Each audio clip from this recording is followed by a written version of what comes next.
been another week, so now it's time for an update on the marigolds. Let me show you what's going on with them. As you can see, they're getting pretty big. This is a 2-week-old plant. Look how big that is. I mean, you can see the germination rate. Like, I tried to plant 1 seed in each. Some of these have 2 growing just because it happened. And they are ready to transplant. So I've already hardened them off. I've been taking them out to my porch every day and letting them get some sunlight and get some warmth. And now here I am with, like, I don't know, 36 marigold seedlings to deal with. So what do I do with all these seedlings? I'm gonna up pot about half of them, and then the other half I'm just gonna find random spots in my garden. It's a terrible time of year to transplant these. It's just hot. It's gonna be 95 degrees minimum for the next 2 weeks. So there's a good chance a bunch of them die. I'm gonna try to find some sheltered locations, and some of them I'm just gonna let them suffer and see what happens. So the first ones I'm transplanting are Inca 2 Yellow. These trays are really simple with their little silicone push button. Look at those roots. I'm almost surprised. Good root ball right there. So we're gonna watch the space. So these are actually definitely ready for transplanting. Pots. I've already pre-soaked the potting mix, just to make sure it wasn't hydrophobic. I might recommend splitting these or cutting one off, but just because we're playing around, we're just seeing how this goes. I'm gonna keep them together. Why not? We have so many marigolds here. What are we gonna do with them all anyway?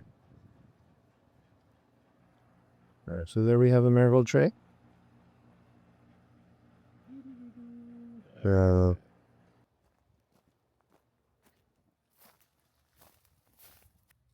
can see about the only thing that wants to grow here is passion fruit. In the back, I've got some bitter gourd. So these will say border the bitter gourd. And what I like about this location is it's pretty sheltered. I've got my chicken coop behind me. So for these 90-degree days, these plants will get their sunlight in the morning.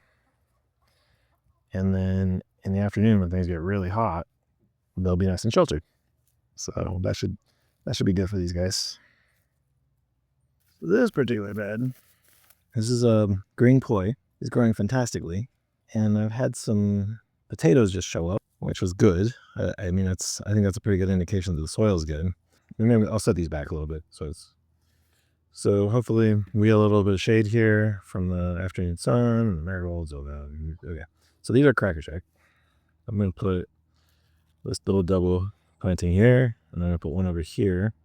A lot of people grow marigolds in pots, so let's see how this one does on this pot.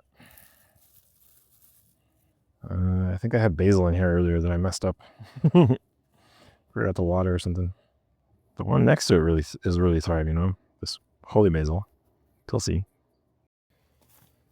I hadn't thought about it, but it looks like this will be a good spot to put some shade from the pomegranate.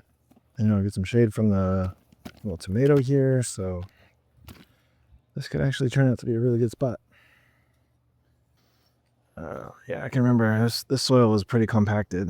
I did what I could to kind of open it up a little bit when I prepared this bed. But you water things in and it starts getting compacted again. So again, this is a spot maybe the marigolds will help. Oh, man, I don't know about this one. So this one's got a lot of bottle gourd growing here already, and earlier in the season, this might have been a good idea, but it might be a little too shaded now, a little too competitive with the roots. Planted 2 of those here. Typically, the big problem with growing a plant with not enough sunlight like this is that it won't necessarily flower as much as we hope. It might end up with just a bunch of leaves. Yeah, I think that's a pretty good update. That actually took over a half hour. I'm looking forward to seeing how these marigolds grow, and I'll keep you up to date.